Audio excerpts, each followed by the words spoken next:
Shopee haul tayo guys. 4 layers kitchen rack, dust-proof storage cabinet. I-unbox na.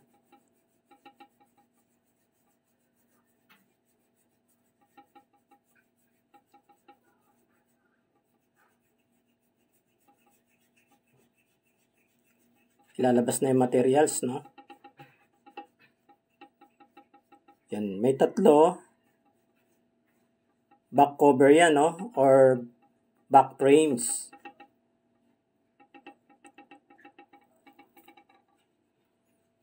Yan, dalawang layers or shelves.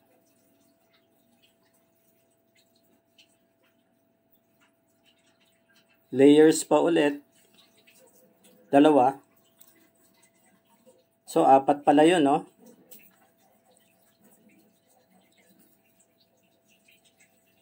Yan, yung gulong.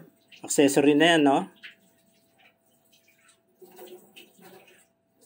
Joining clips, no? Or joinder clips. Ang binilang niya. Tapos, ito ng side frame. Dalawa yan, ano? Left and right.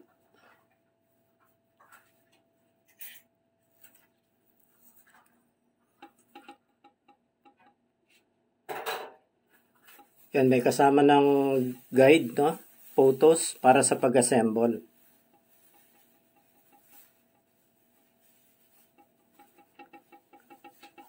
Ito naman yung doors. Bali tatlo yan, no? Gawa sa bicarbonate materials. Yan. Yan yung accessories, no? Yung clips, gulong, knobs, door knobs, puting yun, no? Tapos may screws, stopper, at saka yung joinder clips. Yan, titingnan niya na yung ano, diskarte, no? Yung ganun. Ilagyan niya ng joinder clip, joinder rod, para magdikit yung extension. Tsaka yung sa ibaba. Yan. Okay, tutulak na ng konti. Yan, magkadikit na. Set aside. Yung kabila naman.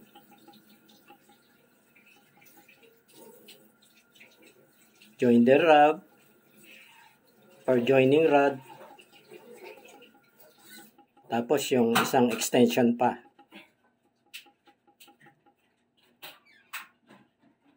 Yun. Insert lang, no? Okay na. Ready na yung dalawang side frames. Ito naman yung doors, no? Bali tatlo yan. Bicarbonate materials yung ginamit sa kanya, no? Yan, bali tatlo. Ito, nag-a-assemble na siya, no? Inuna niya yung top layer, no? Yung pinaka-itaas. Di-screw siya, no?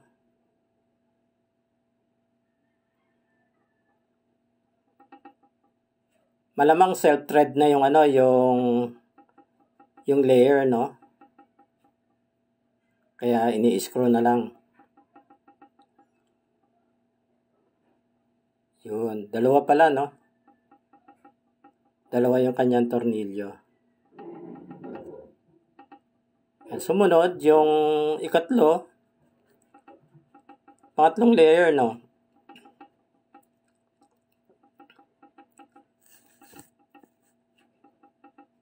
May kahirapan, ano? Kasi nakaside, eh. Hindi makakuha ng buwelo.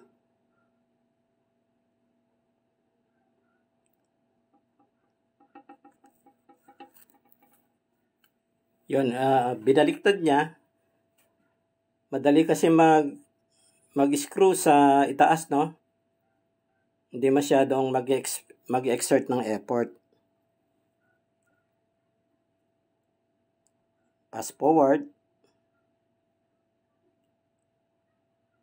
Pag-i-screw tsaka pag-ihigpit, no?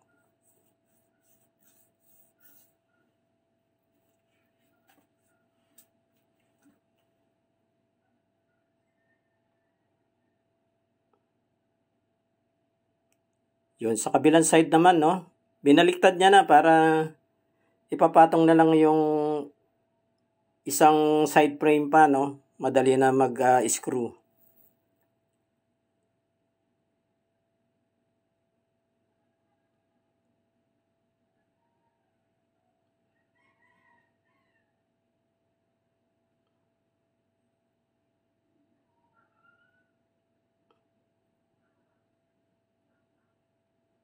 Fast forward na rin natin yan, ano?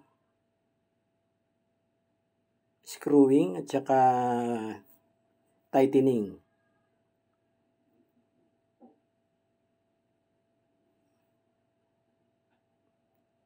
Okay.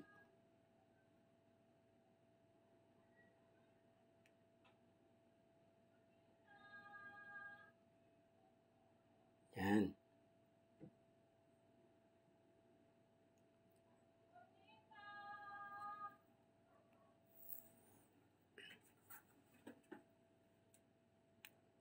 Yan na. Nakatayo na, no? Yan, next naman itong back frame, no? Nakita nyo yung butas sa gilid? Doon ilulusot yung ano, no? Yung plastic clips para ma-join yung side doon sa level, no? Ay sa back cover. Ayan, oh, pinasok niya sa harap. Gagamit na siya diyan ng ano, ng plastic clips. Yung maliit.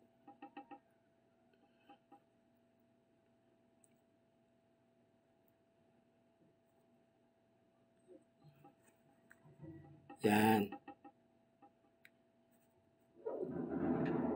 So dalawang clip din 'yon, ano? Itaas at ibaba.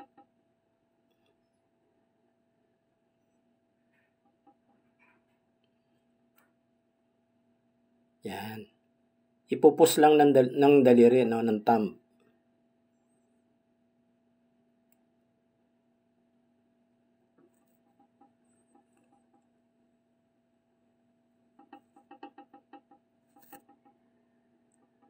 Sa ibaba naman, no?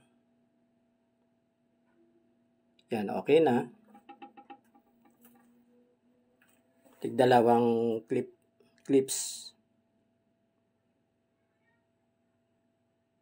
Ngayon naman, yung puting naman, mas preferred nila yung ano, yung gulong, no? May nalalak o locking, meron namang hindi locking. So yung dalawang locking sa harap nila ilalagay yan, no? Yung wala naman lock sa likod. Yan, self-thread na ilalim, no?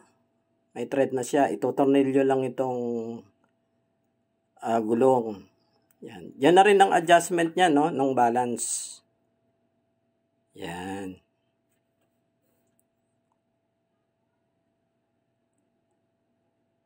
Okay.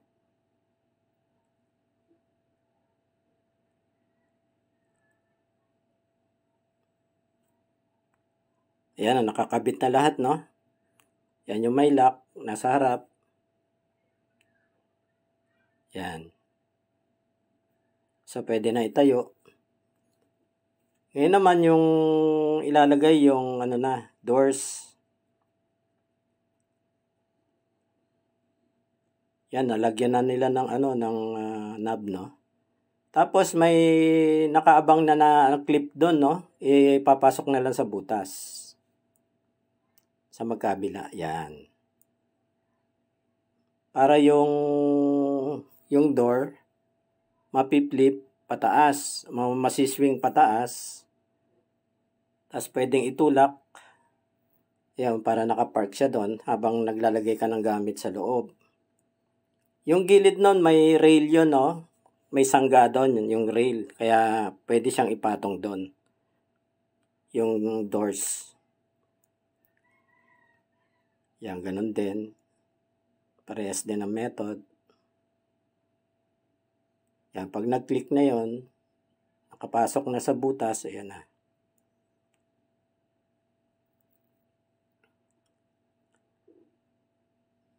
Yung pangatlo,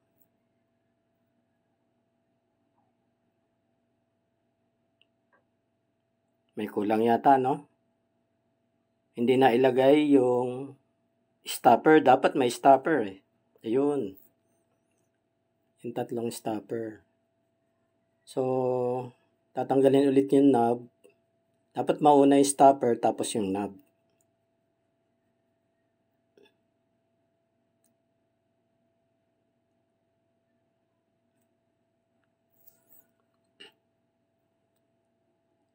Ayan. Ganon. Tapos, yung knob. Tapos, higpitan yung tornilyo. Ang self-thread yung knob. May thread yung knob. Yan. Kaya ito tornilyo na lang. Yun. Yan. Para may sangga, no? Hindi siya papasok. Naka-level dun sa gilid. Ha? Nakalapat. Ayan yung sinusubukan yung wala pang stopper, no? Pumapasok sa loob. So, lalagyan niya na rin yung dalawa. Yan. Same method lang din naman yan, eh, no?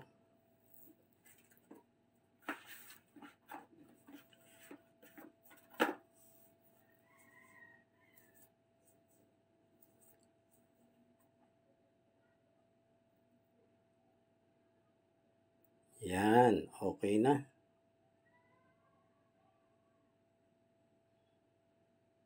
Isa na lang sa ibaba, no? Almost complete na, guys. Yan, oh. Ayun. Testing. Yan.